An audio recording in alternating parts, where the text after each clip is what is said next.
बिस्मिल्लाहिर्रहमानिर्रहीम। अस्सलामुअलैकुम dear students, मैं हूं doctor Afshan Huma from the department of educational planning, policy studies and leadership. Critical thinking and reflective practices course code 8611 में आज हम यूनिट 5 पे बात करेंगे।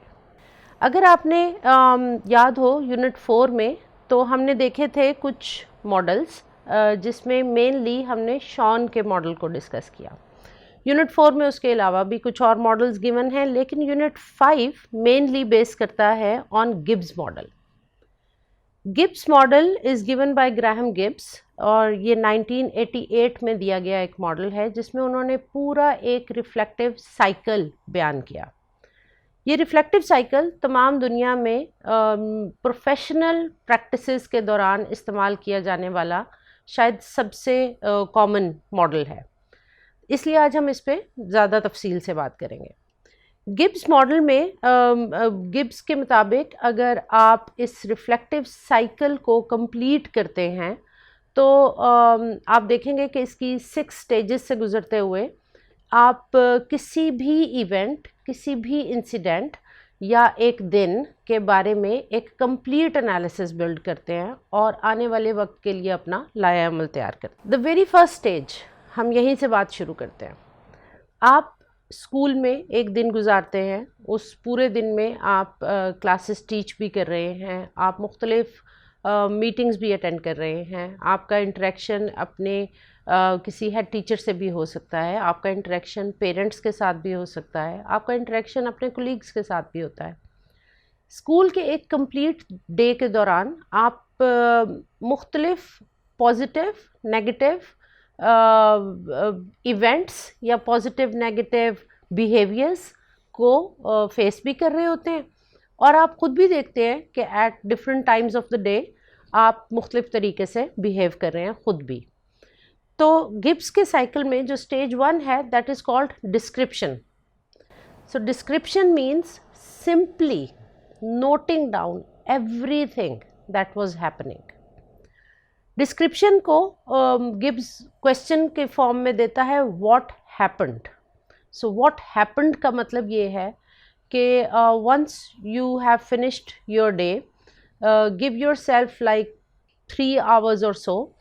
तो गिब्स के मुताबिक ये राइटिंग प्रैक्टिस जो डिस्क्रिप्शन की राइटिंग है ये 3 आवर्स से पहले शुरू ना की जाए, लेकिन आपका जो वो प्रैक्टिकल डे था उसको ख़त्म होने के 6 घंटे के अंदर अंदर कर ली जाए। यानी अगर आप 2-2:30 बजे अपना स्कूल का दिन ख़त्म करते हैं तो आफ्टर 5:30 PM आप इसको लिखना शुरू करें और आप उसको सिर्फ लिख डालें, यानी कंप्लीट डिटेल्स लिख डालें।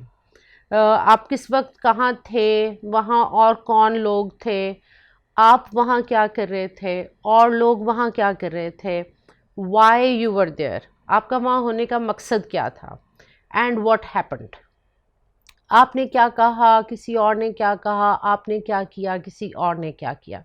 So this is simply called description and nothing else. अभी आप जब सेकंड स्टेज पे पहुँचेंगे तो आपको पता चलेगा कि फर्स्ट स्टेज में गिब्स एक्चुअली क्या लिखने से मना कर रहा है। तो गिब्स कह रहे हैं कि पहली स्टेज में आपने डिस्क्राइब करना है बिल्कुल एक प्लेन टेक्स्ट की सूरत में, what happened, where it happened, who else was there, why you were there.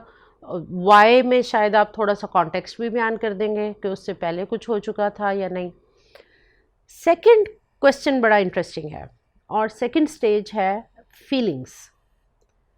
According to Gibbs model आप पहली राइटिंग में अपनी फीलिंग्स कहीं नहीं लिखेंगे, आप फर्स्ट स्टेज राइटिंग में सिंपल डिस्क्रिप्शन लिखेंगे।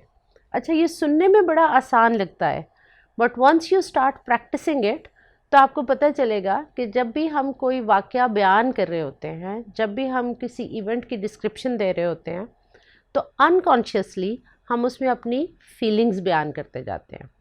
तो गिब्स साइकिल में सबसे पहली जो प्रैक्टिस हम करवाते हैं और जो टीचर्स को हम आदत डालते हैं वो इस चीज़ की है कि your description should only be a description, that should not contain your feelings. तो ये एक बड़ी एक्सरसाइज के बाद आपको आदत हो जाएगी कि अच्छा, जब मैंने कोई वाक़या बयान करना है तो उसमें फीलिंग्स कहीं नहीं आनी चाहिए, कोई ऐसे एडजेक्टिव्स नहीं आने चाहिए, कोई ऐसे एडवर्ब्स नहीं आने चाहिए। अब मैंने दो लफ्ज़ इस्तेमाल किए, एडजेक्टिव्स एंड एडवर्ब्स। जब हम एडजेक्टिव्स और एडवर्ब्स लगाना शुरू करते हैं तो एक्चुअली क्या होता है कि हम बात पे ज़ोर देना चाह रहे हैं। वो जो हम बात पे ज़ोर देना चाह रहे हैं या उसको कुछ तफसील बयान करना चाह रहे हैं, उसमें हमारी फीलिंग्स अटैच होनी शुरू हो जाती हैं। इसलिए जब मैं ये कहूँगी कि द क्लास हैड 40 स्टूडेंट्स, तो ये एक सिंपल डिस्क्रिप्शन है। लेकिन अगर मैं ये कहूँगी that the class has excessive students then it should, इसमें मेरी राय और मेरी फीलिंग शामिल है। So only describing 40 students is not containing your feelings. तो जो सबसे पहली राइटिंग है वो डिस्क्रिप्शन है, plain description without adding anything to it. Second stage में जो गिब्स का क्वेश्चन है फीलिंग्स के लिए, what were you thinking and feeling. अब जो आप डिस्क्रिप्शन लिख चुके होते हैं, जब मैंने इसकी प्रैक्टिस की थी तो मैं ये करती थी कि मैं कॉलम्स बना लेती थी। If you are working on a computer तो ज़्यादा आसान होगा, अगर आप पेपर पेंसिल राइटिंग भी कर रहे हैं तो भी आप कॉलम्स बना लीजिए। फर्स्ट कॉलम में आप अपनी डिस्क्रिप्शन सारी लिख डालिए, यानी पूरा इवेंट या पूरा डे डिस्क्राइब कर डालिए। सेकंड कॉलम में आप उसी डिस्क्रिप्शन के सामने अपनी फीलिंग्स लिखनी शुरू करें। What were you feeling? Were you feeling anxious? Were you feeling content, satisfied? Were you feeling excited? Were you happy? Were you angry? Were you annoyed? Were you calm? Were you at peace? मुख्तलिफ लम्हों में, मुख्तलिफ औकात में दिन के जो आपने डिस्क्रिप्शंस लिखी होंगी, उनके सामने आप ये बताते जाएंगे हाउ वर यू फीलिंग, आप उस वक़्त क्या सोच रहे थे, आपको कैसा लग रहा था। फॉर एग्ज़ाम्पल, मैं अपने डिस्क्रिप्शन में लिखती हूँ कि आज मेरे ग्रेड 6 के बच्चों ने जब मैं क्लास में गई तो एक झगड़ा खड़ा कर रखा था और क्लास में बहुत शोर था। मैंने उस शोर को कैसे हैंडल किया ये डिस्क्रिप्शन में आएगा, लेकिन मुझे उस वक़्त महसूस क्या हुआ या मैंने सोचा क्या, जब मैंने शोर होते हुए और झगड़ा होते हुए देखा, तो मैं फीलिंग्स के कॉलम में शायद लिखूंगी कि मैं घबरा रही थी कि इस वक्त अगर प्रिंसिपल आ गए तो क्या होगा। अब ये मेरी फीलिंग है, ये हो नहीं रहा था, ये डिस्क्रिप्शन में नहीं आएगा, क्योंकि डिस्क्रिप्शन में तो सिर्फ झगड़ा हो रहा था। मेरी फीलिंग और मेरी थिंकिंग ये थी उस वक्त कि अगर इस वक्त प्रिंसिपल आ गए तो क्या होगा। मेरी दूसरी फीलिंग ये थी अगर किसी बच्चे को चोट लग गई तो क्या होगा। इसका मतलब है कि मुझे परेशानी थी या मुझे खौफ था, तो ये फीलिंग्स के कॉलम में आएगा। तो गिब्स के साइकिल में लिखते हुए हमें जो इंटरेस्टिंग एक्सरसाइज लगती है, और हम जब भी इस एक्सरसाइज को अपने प्रोस्पेक्टिव टीचर्स के साथ करवाते हैं या मैंने एक दो दफ़ा अपनी फैकल्टी के साथ की, तो डिस्क्रिप्शन से फीलिंग्स को अलग करके लिखने का अमल हमें बड़ा इंटरेस्टिंग लगता है। एंड देन वी रियलाइज़ कि इससे आगे जो हुआ वो एक्चुअली मेरी फीलिंग की वजह से हुआ, क्योंकि आप जब डिस्क्रिप्शन के कॉलम को देखते जाएंगे और आगे फीलिंग्स लिखते जाएंगे तो आपको पता चलेगा अच्छा इस वक्त मैं ये महसूस कर रही थी, इसलिए इससे आगे मैंने ये एक्ट किया है। Anyway, first column description, second column feelings. Then according to Gibbs cycle the stage 3 is evaluation. Now this is a very interesting part, and this is actually reflective practice. Now you are going to reflect upon what happened and what was good about it, what was not good about it. जब आप इन दोनों columns को यानी description को और feelings को आमने सामने रख के इवैल्यूएट करना शुरू करेंगे, now you might become judgmental as well. ये मेरी वजह से हुआ, ये किसी और की वजह से हुआ, और अगर मैं ऐसा ना करती तो ये ऐसा ना होता। Something like that. आप इस तरह की इवैल्यूएशन लिखनी शुरू कर देंगे। फिर आप लिखेंगे ये अच्छा नहीं हुआ। फॉर इंस्टेंस आपने गुस्से में आके किसी बच्चे को थप्पड़ मार दिया। आप इवैल्यूएशन स्टेज पे जाके डिस्क्रिप्शन में आप लिखेंगे मैंने थप्पड़ मार दिया, फीलिंग्स में आप लिख देंगे कि मुझे गुस्सा आ गया था, इवैल्यूएशन में जाके आप लिखेंगे कि ये सही नहीं हुआ, मुझे अच्छा नहीं लगा थप्पड़ मारने के बाद। So that's how your reflection is going on. First simply description, then you add your feelings, and then you judge yourself, you evaluate yourself. What went wrong? What did not go well? Then description 2. Up according to Gibbs cycle, and if you study further literature like Lynn Fendler's literature, Lynn Fendler was my supervisor and she has worked a lot on critical thinking and reflective practices. तो Lynn Fendler का एक article मैंने पढ़ा जिसमें था reflection in the hall of mirrors. उसको पढ़ के मुझे ये अंदाज़ा हुआ कि बहुत सारे प्रोफेशनल्स और प्रैक्टिशनर्स गलती ये करते हैं कि हम खुद ही इवैल्यूएट करते हैं, खुद ही डिस्क्रिप्शन लिखते हैं, खुद ही फीलिंग्स लिखते हैं, और फिर आगे का अमल भी हम उसी तन्हाई में बैठ के कर डालते हैं। अकॉर्डिंग टू द लिटरेचर, आप पहली 3 स्टेजेस लिखने के बाद टेक अ ब्रेक, यानी हमने ये कहा था कि स्कूल डे ख़त्म होने के 3 घंटे बाद आप लिखना शुरू करेंगे। सो लेट्स सपोज आपने 5:30-6 बजे शाम को लिखना शुरू किया, आपने 1-1.5 घंटे में अपनी डिस्क्रिप्शन भी लिख डाली, फीलिंग्स भी लिख डाली, एवैल्यूएशन भी कर डाली। Now take a break. During that break आप और काम करेंगे, आप और टास्क्स अपने घर पे कुछ कर रहे होंगे, किसी से बातें कर रहे होंगे, कोई टेलीविज़न देख रहे होंगे। आप देखेंगे कि your brain is still processing the first 3 stages. तो एक तो इस ब्रेक का फ़ायदा ये होता है कि आपको उस तमाम चीज़ को प्रोसेस करने का टाइम मिल रहा है। दूसरा, अकॉर्डिंग टू लिटरेचर, जब मैंने जैसे मैंने लिन फेंडलर का हवाला दिया, जब मैंने ये लिटरेचर पढ़ा तो मुझे लगा कि अच्छा, अगर उस दिन में कोई ऐसा क्रिटिकल इवेंट हुआ है, जैसे मैंने अभी, आप गुस्से में आ गई, आपने किसी को थप्पड़ मार दिया, अब ये क्रिटिकल इवेंट कहलाता है। अगर ऐसा कोई क्रिटिकल इवेंट हुआ है, या क्रिटिकल इवेंट ये भी हो सकता है कि मैं आज मैथ के कुछ क्वेश्चंस एक्सप्लेन करने की कोशिश कर रही थी, the children were not understanding, मैंने उसको 2-3 दफ़ा करवाया, कुछ बच्चों की समझ में आ गया, लेकिन क्लास के आखिर तक भी कुछ बच्चों की समझ में नहीं आया। Even that is a critical event. एक रिफ्लेक्टिव प्रैक्टिशनर के लिए ये बड़ा लम्हा फ़िक्रिया होता है कि मैं क्या करूं कि मेरी टीचिंग या मेरा बिहेवियर इम्प्रूव हो सके।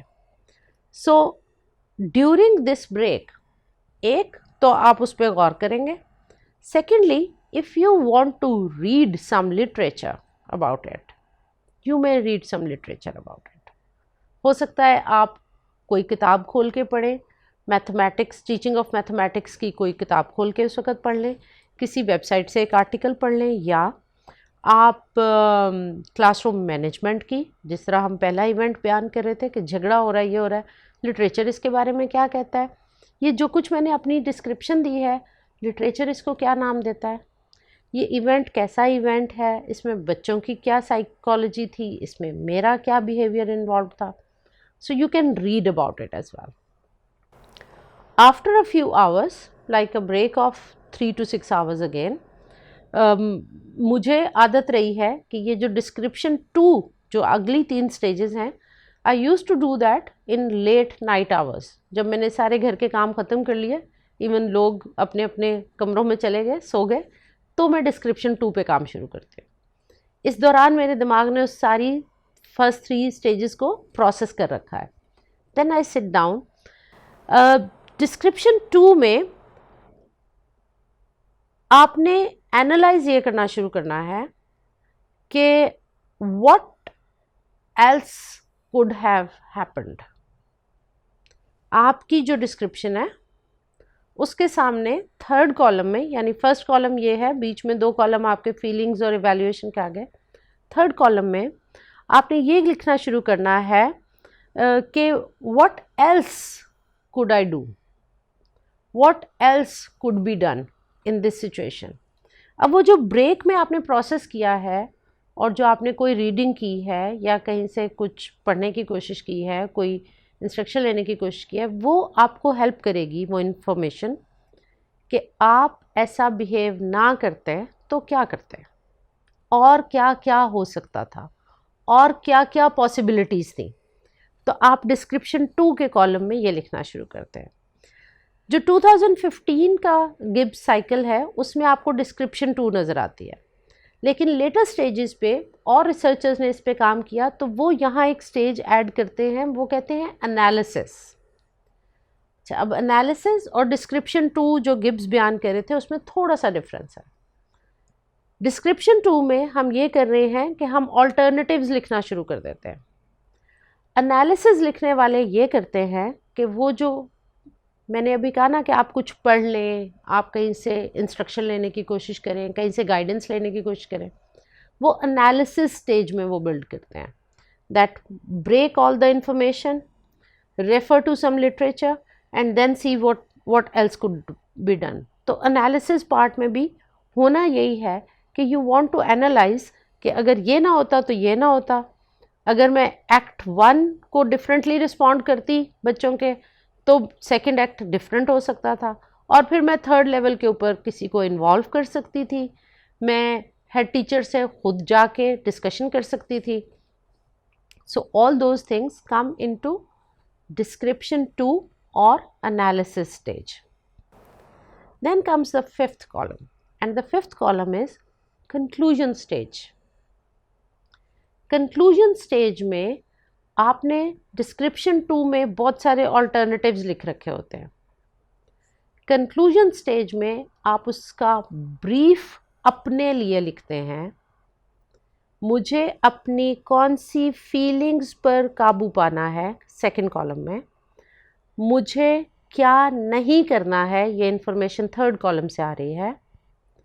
और मैंने अपने आइंदा के बिहेवियर को कैसे ऑल्टर कर लेना है, ये डिस्क्रिप्शन 2 से आ रही है। तो आप एक कंक्लूडिंग पैराग्राफ या कॉलम में नोट्स लिखते हैं, मुझे कौन सी फीलिंग्स पे काबू पाना है या उनको ऑल्टर करना है या उनको मैनेज करना है। मुझे इवैल्यूएशन स्टेज से ये पता चल रहा है कि मैंने क्या गलत किया था, तो कंक्लूजन में मैं ये लिखूँगी कि मुझे क्या नहीं करना है आइंदा।